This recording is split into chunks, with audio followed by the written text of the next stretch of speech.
Dead to Me, by Cath Staincliffe. Read by Julia Barrie. Chapter 1. Rachel Bailey stood freezing her tits off on a crime scene cordon in North Manchester.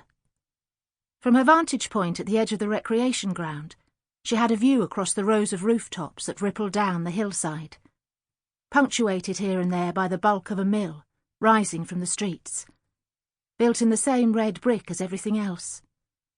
One she could see had its name picked out in white brick on the square mill tower. Heron. Rachel had been brought up in streets like this. Well, dragged herself up, more like. A couple of miles to the west, sunny Langley. Manchester didn't really stop, Rachel thought.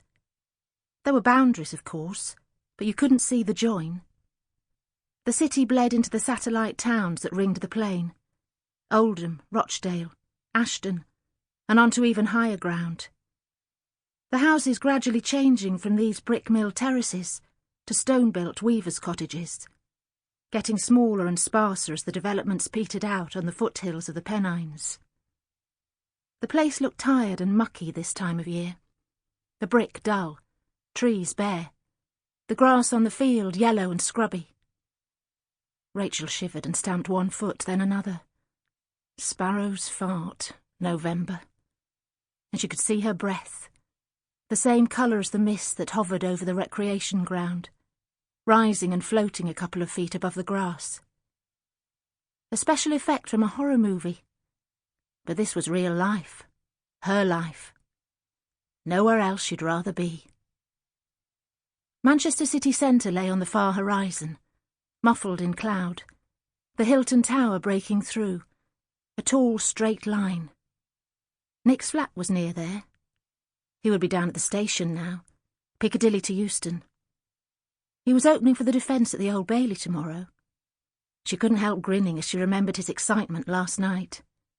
His chambers were really backing him, a rising star. Impossible to know how long he'd be away for, but that was the score. My hotshot barrister, she thought. Not bad for a kid from the wrong side of the tracks. She narrowed her eyes as the car drew up and parked on the edge of the outer cordon.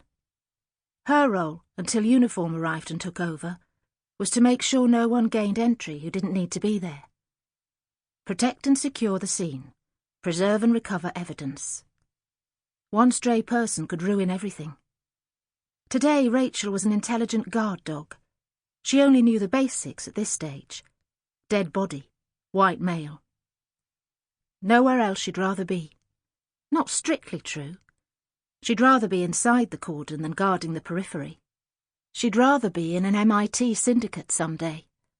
Major incidents, running a team, catching killers. But there was no shortcut. She had to work her way up, build her portfolio. And she was on track. She allowed herself a little pat on the back. 5 years in uniform, nearly 5 in sex crimes, stepping stones, foundations for the bigger stuff. Rachel did another shuffle, waved her arms to get the circulation going. Times like these she made the best use of, alert to what was required of her. But in the lulls, when no one was entering or leaving the scene, she practised her definitions. Knowing the law. Criminal law, inside out, upside down. Because anyone who had to enforce the law needed to understand it. She was practising homicide, murder or manslaughter now. That's where she wanted next. It was a big jump, and they were queuing round the block for opportunities. She just needed a chance, an opening, and she needed to spot it before her competitors. Rachel glanced behind her, where the CSIs were still busying about. The tent now up, protecting the scene. She wanted to pee, but it could be hours. They'd never put that in the job description.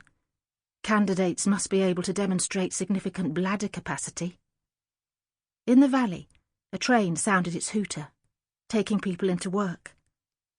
Greater Manchester conurbation, home to 2.6 million people. In the police service over 8,000 cops, and Rachel was one of them. The only job... Sample complete. Ready to continue?